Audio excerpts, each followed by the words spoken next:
Greetings, ladies and gentlemen, it is I am the one and only Pac-Man here, and somehow I've been surrounded by those flowers once again, but in the forms of in the Dark World. So, that begs the actual question for the sake of how the fact that while I'm standing completely still, but we'll just cut those flowers anyway, and oh, I got a fairy, that's pretty swell. So anyways, welcome back for some more of Let's Play of The Legend of Zelda, A Link to the Past, for the Super Nintendo / Super Famicom, as well as the Game Boy Advance version. So, yeah, so last time we have basically managed to able to complete the 6th dungeon in terms of the Dark World, which appears to be Misery Mire.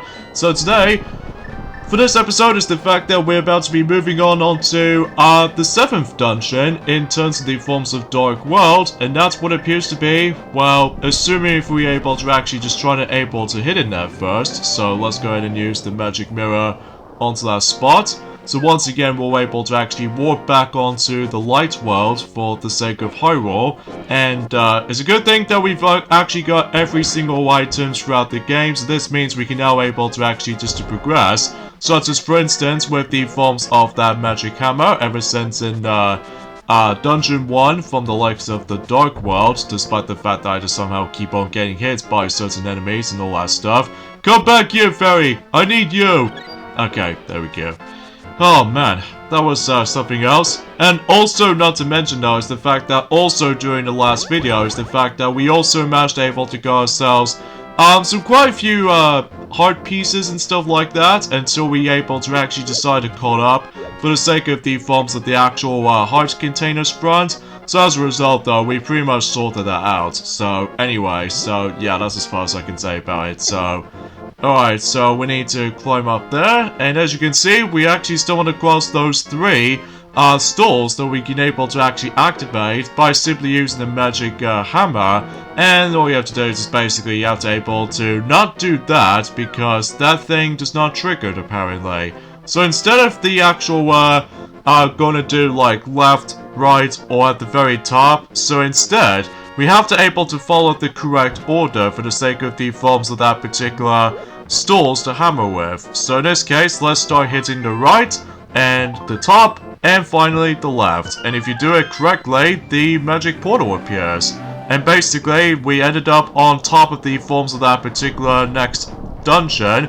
And as you can see, recognize that particular icon. This means we must use the Quake magic, and then if you do so, just like that, you will open up the forms of the 7th dungeon. So in this case, like I said this earlier, is the fact that between the forms of in, you know, the other spell from the likes of Misery Mire, along with the forms of Quake abilities, the actual the thing itself, those are the mandatory spells you can able to actually just to get them. To be more specifically with the medallions and stuff like that, whilst one of them, Bombos, is actually the optional one, so thought worth bringing it up. So here we are on the forms of the 7th dungeon in terms of the Dark World, and this what appears to be known as Total Rock. So yeah, that was before when The Legend of Zelda Link's Awakening managed to able to reuse that particular name for that particular dungeon, which, believe me, if we get into that game at some point, maybe later on throughout this year though, but not now anyway though, because we're still working on this as it is. So once again, we got ourselves the compass, so we're expected able to actually keep in track of ourselves for getting certain treasures and all that stuff though. So oh goodness gracious, I have to look away so that I could able to leave the room and then just trying to able to move along. Oh yeah, the main huge emphasis on this level right here is the fact that basically that's what the forms of the Cane of Surmonia is actually comes into play for the sake of this entire dungeon, because as far as I'm aware is the fact that in order to able to progress to the other places in that particular dungeon itself, well, as you can see, we actually stumbled across those quite a few question marks right there. But before we get into that, on the other hand though, we need to take care of those floor tiles of that particular room once again, except now that there's actually some spikes on certain edges. But thankfully we don't need to able to actually walk around or anything else like that, because we can just simply just well, stand there and then basically just keep on attacking for those floor tiles, as you can see on screen, which personally I found that strategy a bit easier than the forms of how it does it by simply just run the heck away from it, because, well, the thing is though, is the fact that I can just simply just try to able to, you know, trying to do like an offense way, rather than just trying to go for a defense way. But either way though, that's the only thing I always like to do that, so... yeah, with those question marks, as you can see with those particular tracks, then as you can see, every time whenever I decide to able to use the Cane of Sumeria, basically though, it actually creates a block as a platform, and basically though, is the fact that you can able to actually move those specific directions, if you're trying to able to follow the actual correct path, if you decide to able to go to the next room and all that stuff. So that's the main huge emphasis on this this particular dungeon's mechanic. So as a result though, that it does manage to cause a lot of magic meter, by the way. Although, to be fair though, that we don't need to worry about our magic meter that much though, because obviously that we're not gonna able to decrease a lot of it as much as the forms of how it does it from ever since in the beginning portion of Dark World. So, and also we're also hopefully trying to able to obtain the 7th and the final crystal in the game. So I wonder who's in the forms of the 7th and the final crystal, I wonder. Well, we should probably see what happens there, and during at some point whenever we're able to, well, continue our progressioning for the sake of this game so far. So, and even then though, that since that we've almost nearly at the end for the sake of The Legend of Zelda A Link to the Past so far, so at least expecting that we can probably able to actually do some more Zelda games in the future without any like further delays or anything else like that, whilst unlike 2019 and 2020 and 2021, that obviously we didn't do any other Zelda Let's Plays for such a long time. Well, at least ever since, like I said, since 2018, so you probably get the gist of it. So,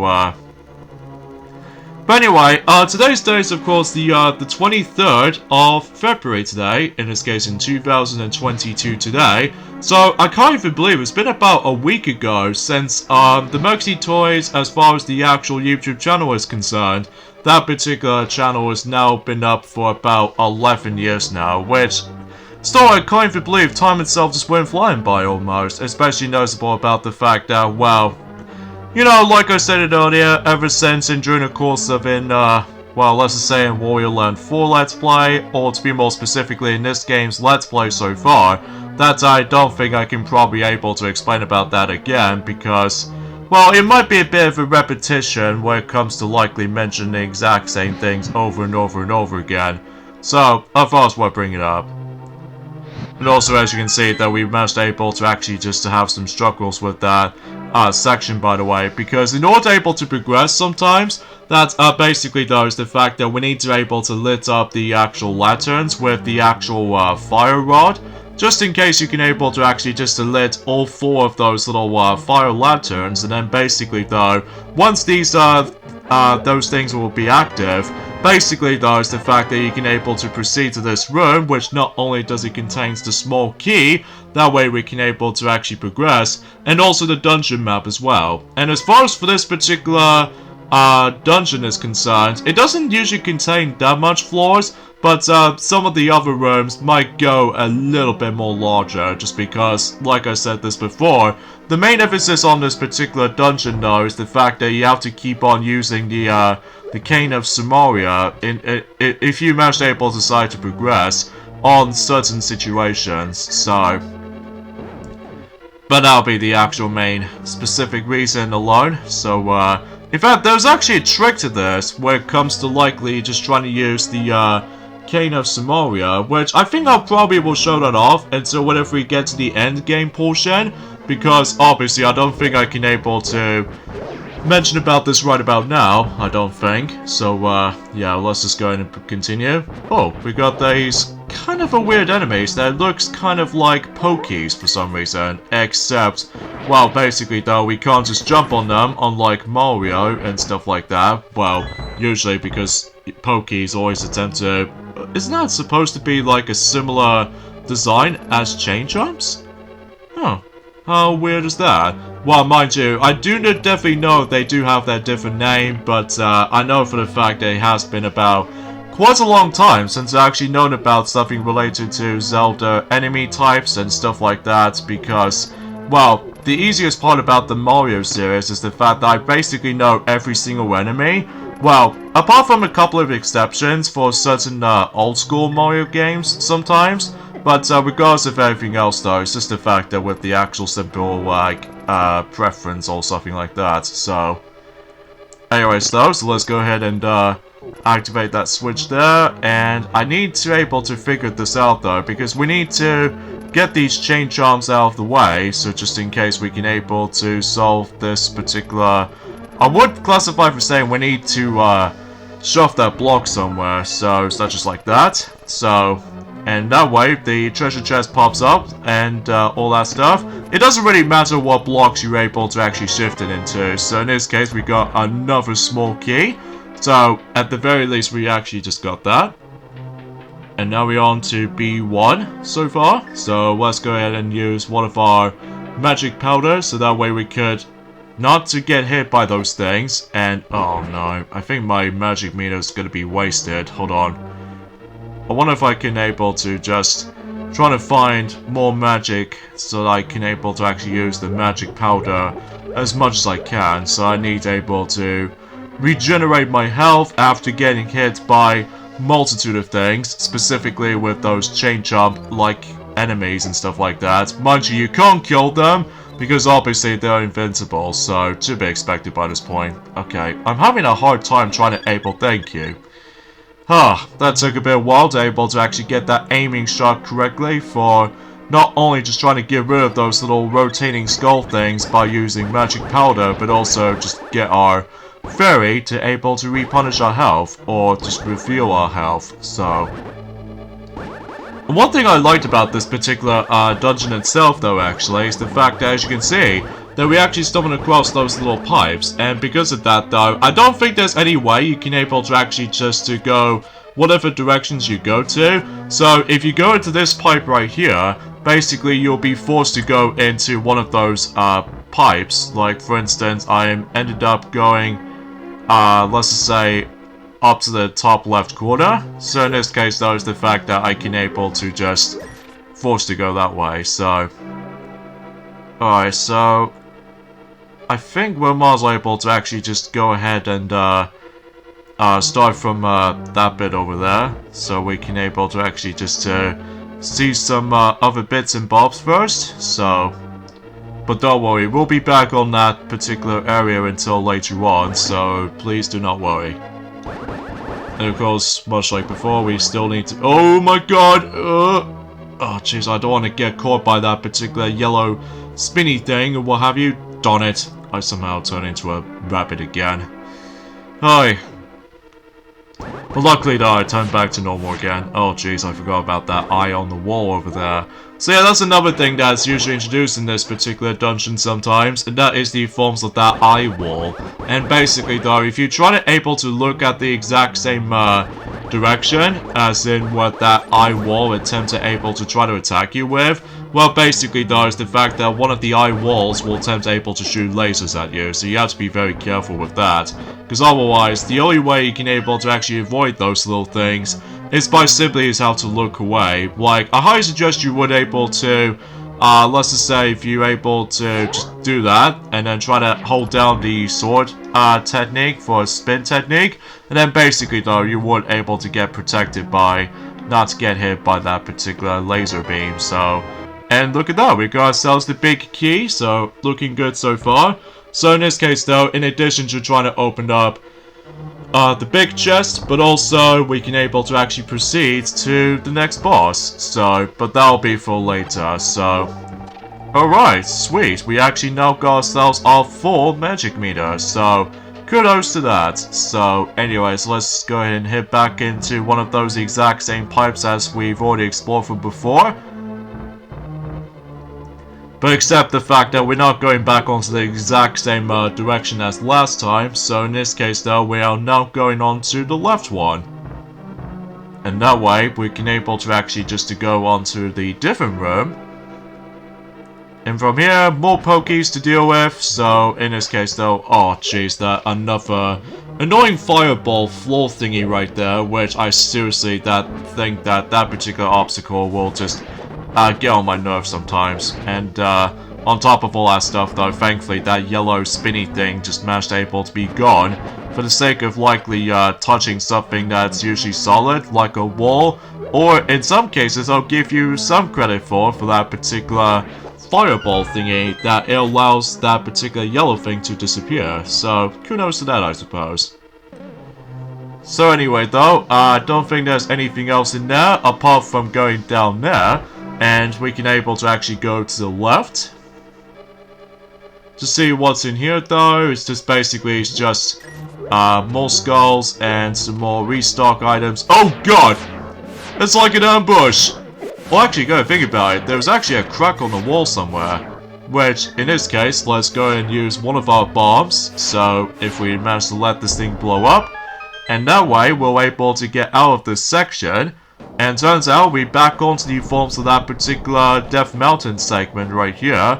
And basically, if we manage able to use the magic mirror on this bit right there, and make sure you need to able to place onto the exact correct placement, because if you're about to get stuck, basically though, you might end up like, at first thought you were able to actually go into the warp, and then, well, I'm pretty sure I've already explained about that, so ever since the new forms have been the past few parts ago, so anyway, so in here though, in the light world, basically we need to deal with these guys ever since in let's just say ever since in Dungeon 1 on specifically, you know what I mean, in the Dark Palace. So yeah, we'll just get rid of them if we try to line them up correctly. There we go, that deals the job there. And of course we need to use the magic hammer so we can progress. And from here, from that particular treasure chest alone, actually contains the final piece of heart. So, hooray! So we're now on to 19 heart containers. And I think, fundamentally speaking, we've only got one more heart container left until we reach to its maximum capacity for the sake of the heart containers front. Like, for instance, that's, well, we'll point it out whenever we're able to get towards the end of this dungeon. So, and if we open this big chest, we got ourselves the mirror shield, and you can now reflect beams that your old shields don't block. So, in addition to able to now being blocked certain beam attacks, but also some fireball attacks, you know, as well. So I think the mirror shield is easily the best shield in the game, just because, well, it protects you from a lot of things. So, huzzah, and pretty awesome at the same time. So, yeah, anyway, today's day is, of course, the, like I said, the 23rd of February today, in this case in 2022 today, and it looks like that we've almost nearly at the end of, February already, until we move on to the next month, which appears to be, excuse me, which appears to be on March, so at least we're actually getting somewhat a bit closer towards then, and, also, I think anyways, the fact that until about next week or so, that, I'm pretty sure it's like next week. No, let me double check. Yeah, next week. Eventually though, that Mario Party 9 for the Nintendo Wii, at least specifically I'm talking about the UK version of the game, that particular game will be a definition of becoming a decade old, which, despite how most people don't usually care for that game every now and then because of the car mechanic, did manage able to ruin the experience overall. Oh, and by the way, there was actually that tongue switch that we've already come across, at least in ever since in the Ice Palace, by the way. And also, we got even more rubies, even though it might be seems kind of worthless every now and then, because ever since that we've already purchased everything on that particular the game itself, although whenever we get into the forms of the other Zelda Let's Plays, don't worry. Did I simply manage to bypass that ruby? Gee. But anyway though, oh jeez, those little rolling spike stuff, they are quite easily unavoidable sometimes. Although, whenever we get into a Link's Awakening Let's Play in the future, that way, that there's actually a really helpful item if you manage to able to just try to jump over that particular obstacle. So, at least, I can able to actually just let some toys else will mention more about it until whenever we get into Link's Awakening. Specifically, the Game Boy Color version and the Switch version until next year, if roughly so. Despite the fact that it might plays out exactly the same, aside from some unique features they have on the Switch version, I should say, like, for instance, the Dungeon Maker, and also they have, like, extra heart containers. So I think it's like, I would classify for saying that, actually, I think I'll let some toy sales will able to mention more about it until, you know what I'm saying, so. And oh god, I just realized we're going back onto that particular Cane of Samaria platforming, elevation, or that moving platform segment again, except now that this is kind of a hard part about this particular dungeon sometimes, is the fact that not only is it entirely unavoidable for it comes to likely avoiding those fire bars of nothing, but also is the fact that usually it's in the dark, so we have to get our bit of a navigation going on until you're able to realize that, well, we're just gonna have to figure out the correct path to that particular progressioning to the actual thing. And it's almost like a maze sometimes. Although, first of all, we need to be able to find a switch, and then that way you're able to activate something opening.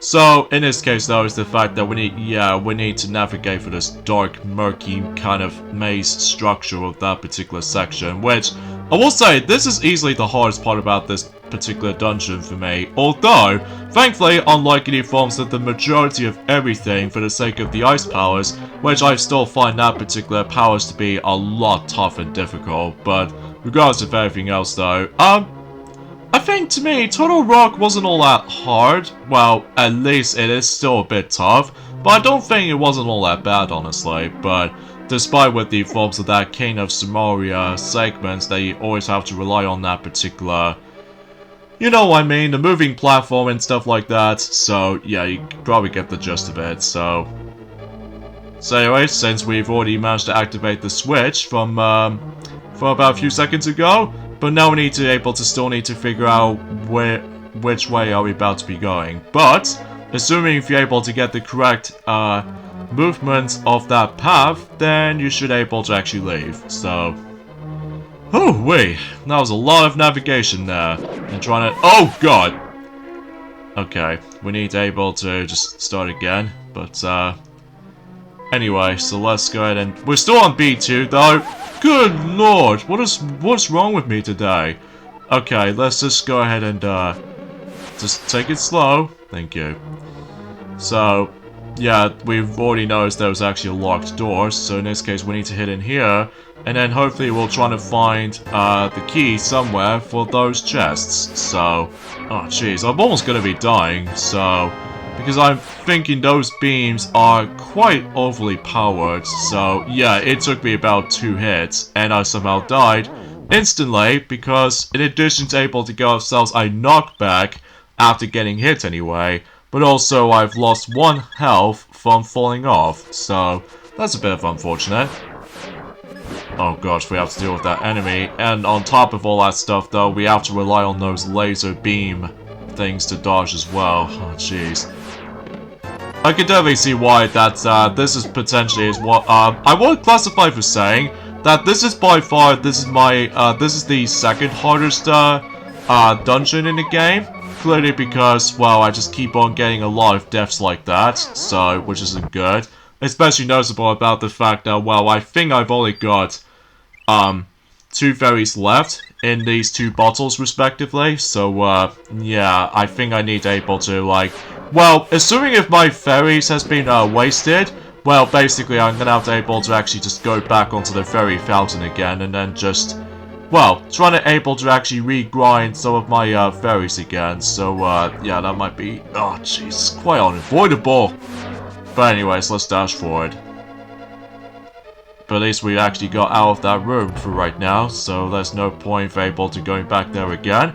And I think we're almost there, so in this case though, we need to deal with the forms of, first of all, let me just repunish our health, or refresh my health, just in case if the actual boss fight coming up.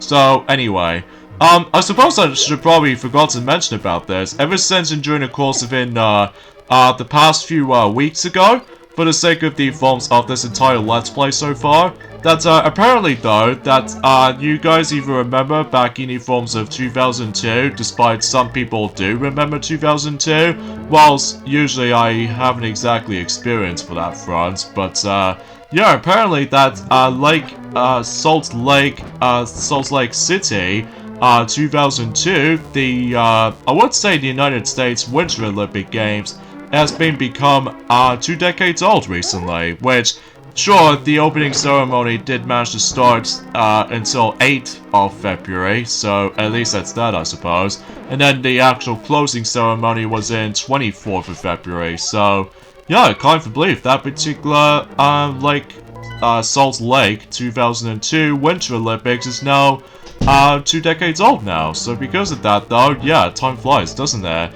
Although, that's, until when it gets to the point until likely, I would classify for saying that, until 2 years' time, that, one of those Summer Olympics, which is, Athens from, 2004 in Greece, that particular Olympics will also become, 2 decades old until, 2024, which, that maybe seems the case, so... Anyway, so I think this is the final room of this entire, dungeon already, so I'm quite surprised that was actually, not gonna lie, super duper quick and everything, despite how lengthy it was.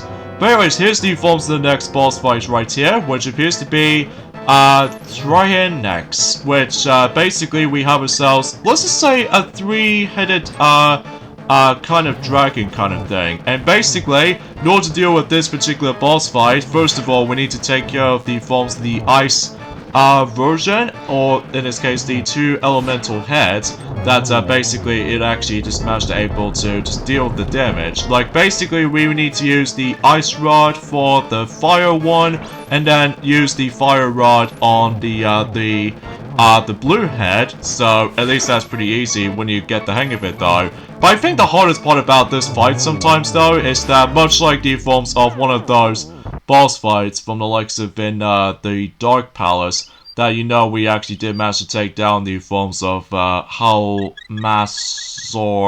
King from the likes of the Dark Palace. That's basically though, the actual damage output, it might be a bit too much for my taste, but regardless of such though, is the fact that we've already taken care of this first phase. But now we need to deal with the final phase, that basically though we need to find its weak spot, which, kind of think about it though, it does almost reminds me of something related to Super Mario Sunshine when it comes to dealing with Wickeder from Gelato Beach, except the fact that we're not in 3D because we're on 2D. So because of that though, since I've got another death, so that usually counts as 4 deaths on this entire Total Rock, but regardless of such though, we beat him in the end.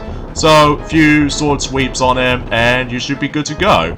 And in addition to that though, in addition to able to obtaining ourselves the final heart container, which now leads us to 20 heart containers, and also we got the final crystal in The Legend of Zelda: A Link to the Past. So yeah, we have accomplished the crystals front, so I wonder who's in there. After rescuing all kinds of maidens and stuff like that. Wait a second, is that supposed to be Zelda? I appreciate your coming so far to rescue me. As I thought, you are the legendary hero. I have felt this from the first time we met. Ganon is waiting inside of his tower to pass through the gate linking the 2 worlds. Once Ganon enters the light world, it is unlikely that anyone can stop him, but if he stays in the closed space of this world, you can find him wherever he runs. Now, go to the Tower of Ganon. We will use our combined powers to break the barrier. Let's return peace to the country without fail. Do you understand? Yes. May the way of the hero lead to the Triforce. So yeah, we've now managed able to complete it, Total Rock. So all we need to do now is basically we need to make our way to probably the final dungeon throughout the game, which appears to be body forms of Ganon's tower. So basically though, before we do anything, first of all we need to make our way there first. Oh god, they're almost like centaur-like enemies or something like that.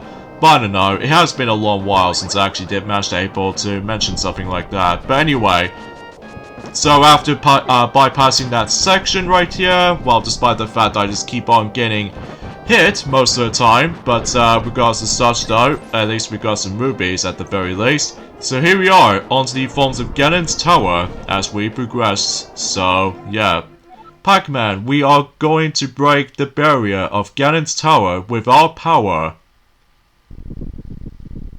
So yeah, with the 7 crystals combined, the actual barrier is now down. And also, the staircase is actually going to be awaits the, well, Ganon's tower. So yeah, looks like we ended up on the final frontier for this point, folks. But before we do that, actually, though, first of all, as far as you already know, that I basically already wasted all of my fairies on those bottles respectively. So I'm gonna have to decide to actually head back onto the light world first before although I could potentially try to make the quicker way by to actually just try to just hit somewhere else in the forms of the dark world, but I know it has been a lot of days since I actually explored around on dark world as much as the forms of the light world. So I'll go back onto the light world of Hyrule from now on, because I need to get some of my fairies I need to refill. So in this case though, at least in all 4 of those bottles. So yeah, let's quickly head over to section 4, because I think that was the only thing I was even recognized. So oh yeah, I should probably mention about something as well. It's the fact that recently I somehow discovered the actual the delivery mistake that I somehow managed to stumble across. And that's what appears to be about the fact that I've somehow managed to get my own Figma, which appears to be body forms of myself, Pac-Man, which is pretty cool, I have to say. Especially noticeable about the fact that, well, relatively speaking, it's just the fact that, well, actually, did I somehow manage to still...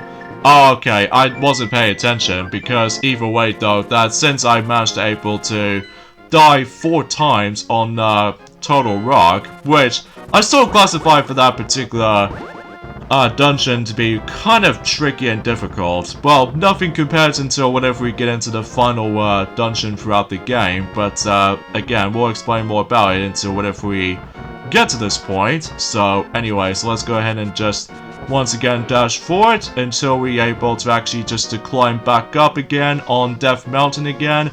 So, and hopefully though, we'll try to go back to where we came to for the Dark World version of, well, Death Mountain, and then hopefully we'll try to make our way to Ganon's Tower if possible. So in this case though, let's just go ahead and keep on attacking those enemies every once in a while, so just in case we can able to actually just well, getting those rubies might not be necessary at the end. Well, apart from the fact that there was actually that well-hidden secret for, you know, grinding more of those rubies, but I think I'm gonna have to skip that for now. So anyways, let's use the magic mirror again, and I think that at this point in time that this will actually be the last time we're gonna be able to using magic mirror. Well, apart from the fact that until in one particular occasion for, you know, trying to actually use it to actually head back into the beginning portion of the dungeon, which